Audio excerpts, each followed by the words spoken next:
Hello दोस्तों, स्वागत है आपका अपने यूट्यूब चैनल स्टडी फॉरेस्ट पे। तो दोस्तों, हम देख रहे थे ग्राम सेवक के अंदर आने वाले फिक्स टॉपिक्स। तो गाइस, आज ये अपनी उस टॉपिक के अंदर क्लास 3 है गाइस। तो इसके अंदर चलो हम शुरू करते हैं। तो गाइस, इसके अंदर हम देखेंगे 20वीं पशु गणना राजस्थान के बारे में देखेंगे गाइस। तो चलो देखते हैं। तो देखो गाइस, राजस्थान पशु गणना 2019 की ये 20वीं पशु गणना थी। ये हर 5 साल के अंदर की जाती है गाइस, और इसको 19वीं या 20वीं गणना भी बोलते हैं गाइस। और जो पशु गणना की थी, वो पशु गणना करता है गाइस राजस्व मंडल और पशुपालन विभाग करता है गाइस। और राजस्व मंडल की स्थापना की गई थी वो 1 नवंबर 1949 को की गई थी। कहाँ पे की गई थी गाइस? अजमेर में की गई थी, ठीक है। और इसकी सहायक शाखा जयपुर के अंदर है। और देखो, मैंने आपको बताया था कि ये हर साल मतलब हर 5 वर्ष की अवधि में गणना की जाती है। और गाइस, इंपॉर्टेंट बात ये याद रखने की है कि जो 2019 की ये जो 20वीं पशु गणना थी, ये पूरी तरह से डिजिटल थी। क्या थी गाइस? डिजिटल पशु गणना थी, ठीक है। तो चलो आगे देखते हैं। तो देखो, शुरुआत इसकी जो 20वीं पशु गणना थी 2019वीं, उसकी शुरुआत की गई थी गाइस 1 अक्टूबर 2018 को की गई थी। और जो इसका प्रकाशन हुआ था वो हुआ था 16 अक्टूबर 2019 को हुआ था गाइस। इसको याद रखना।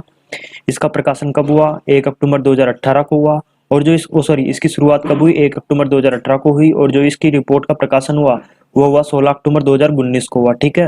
देखो, मंथ तो सेम सेम ही है, बस ईयर में एक ईयर का डिफरेंट है। याद रखने में ज्यादा कुछ कठिनाई नहीं होगी। तो देखो, इस रिपोर्ट में क्या किया गया? इस रिपोर्ट को तैयार करने दो स्टेट एडमिन तैयार किया गया। क्या किया गया? 2 स्टेट एडमिन तैयार किए गए। पहला तो खुद राजस्व मंडल अजमेर था, दूसरा राजस्थान पशुपालन निदेशालय जयपुर था, ठीक है गाइस।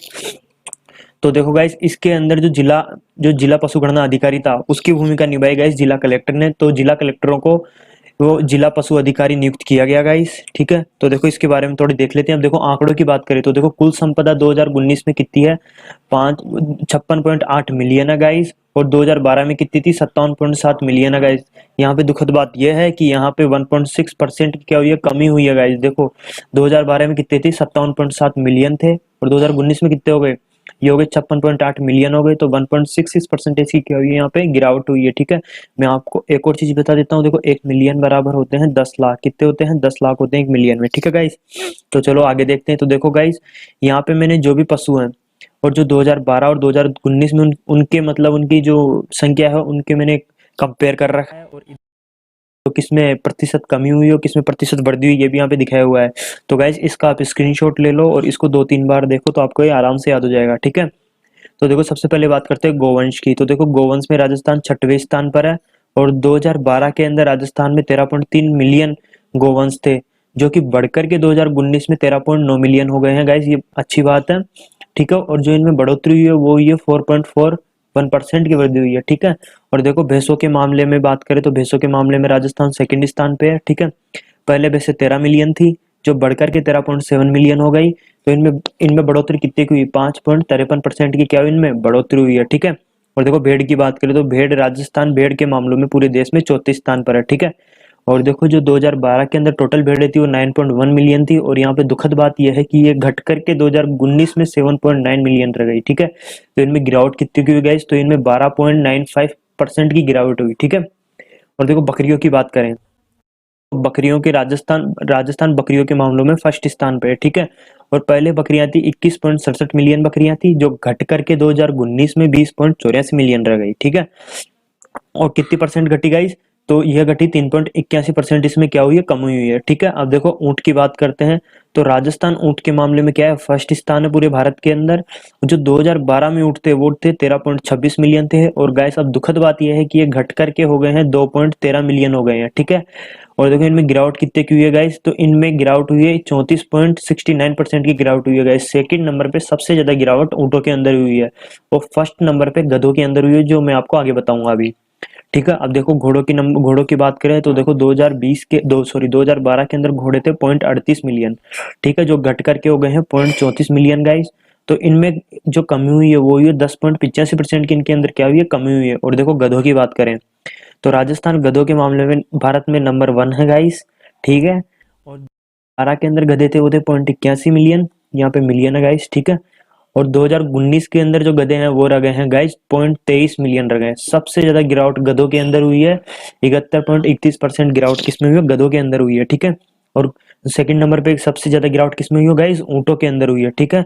तो आप क्या करो, मैं इसको इरेज कर देता हूँ एक बार, ठीक है। तो आप इसका स्क्रीनशॉट ले लो अच्छी तरह, ठीक है। अब आप इसका क्या करो, 2 सेकंड रुको। यहाँ पे मिलियन है, ठीक है।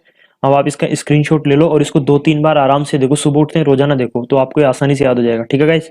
तो अब आगे चलते हैं। तो देखो घनत्व की बात करें 2012 के अंदर, तो दौसा के अंदर सबसे ज्यादा पशु घनत्व था, और सबसे कम घनत्व की बात करें 2012 के अंदर वो जैसलमेर में था, ठीक है गाइस। अब देखो पशु संपदा की बात करें, तो देखो अभी की बात करें 2000, ये लेटेस्ट रिपोर्ट आई है ना 20 की, तो देखो मैक्सिमम जो पशु पशु हैं वो सबसे ज्यादा बाड़मेर के अंदर है, ठीक है। और फिर सबसे ज्यादा कहाँ पे, बाड़मेर के अंदर है, दूसरे नंबर पे जोधपुर, तीसरे पे उदयपुर और चौथे पे नागौर, ठीक। देखो बाड़मेर, जोधपुर, उदयपुर और नागौर, देखो बाड़मेर और जोधपुर पास पास में ही है, उदयपुर और नागौर ऐसे पास पास में अंदाजा लगा लो, ठीक है। तो ऐसे याद रखो, बाड़मेर, जोधपुर, उदयपुर, नागौर, ठीक है। और मिनिमम की बात करें तो वो है धौलपुर, कोटा, सवाई माधोपुर, बारां के अंदर, ठीक है। सबसे कम धौलपुर के अंदर है, उससे थोड़े ज्यादा कोटा के अंदर, उससे थोड़े से ज्यादा सवाई माधोपुर के अंदर, और सवाई माधोपुर से थोड़े ज्यादा बारां के अंदर, ठीक है। और इधर बात करें सबसे ज्यादा बाड़मेर में, उससे थोड़े कम जोधपुर में, उससे थोड़े कम उदयपुर के अंदर, और उदयपुर से थोड़े कम नागौर के अंदर, ठीक है गाइस। अब देखो थोड़ी बहुत मैं आपको एक बात बता देता हूँ, देखो गाइस ये आपको पूरा याद नहीं रखना। देखो यहाँ पे मतलब कृषि विभाग के अंदर भीलवाड़ा के अंदर जो मतलब इसके अंदर एक अजोला घास है, क्या है, अजोला है, जो क्या है, पानी पे तैरती है वो घास, और उसके अंदर क्या होता है, 25% प्रोटीन होता है, ठीक है। तो इसका भी, इसको क्या है, इसको उत्पादित किया जा रहा है, क्यों, ताकि इसको जो गाय भैंसे हैं, बकरियां हैं, वो खाए, तो उससे खाएगी तो उससे क्या होगा, दूध का ज्यादा उत्पादन होगा। तो देखो हरे चारों की सहायता से दूध का, मिल्क प्रोडक्शन को बढ़ाने के लिए किसका विकास किया जा रहा है, ओजोला का विकास किया जा रहा है। टेरिडोफाइटा नाम की क्या है, घास जो पानी पे तैरती है, जिसमें 25% क्या होता है, प्रोटीन होता है, ठीक है। तो गाइज देखो मैं आपको एक एडिशनल इन्फॉर्मेशन भी दे देता हूँ, देखो नाहरगढ़ जैविक उद्यान के बारे में। तो देखो 2013 के अंदर इसका क्या किया गया था, निर्माण किया गया था, और 2016 में इसका क्या किया गया था, उद्घाटन किया गया था। और ये कहाँ पे स्थित है गाइज, ये अरावली हिल्स के अंदर आता है, ये NH 8 क्रॉस करता है इससे ठीक है। और राजस्थान का प्रथम जैविक उद्यान कौन सा है गाइज, वो है नाहरगढ़ जैविक उद्यान है, और जयपुर जंतुआलय 2016 में यहाँ शिफ्ट कर दिया गया था, ठीक है गाइस। और देखो यहाँ पे क्या हुआ था, 2018 के अंदर यहाँ पे दो शुतुरमुर्ग लागे गए थे, एक तो नर और एक मादा, ठीक है। नर का नाम बाहुबली था, और इसका नर का नाम बाहुबली था, और जो मादा थी उसका नाम देवसेना था, ठीक है, समझ गए होंगे आप, ठीक है। अब देखो बाहुबली की यहाँ पे क्या हो गई थी, मौत हो गई थी, ठीक है, ये याद रखना आप। तो थैंक यू गाइस, अगर आपको हमारा लेक्चर अच्छा लगा हो तो इसे लाइक, शेयर और सब्सक्राइब करें। Thank you.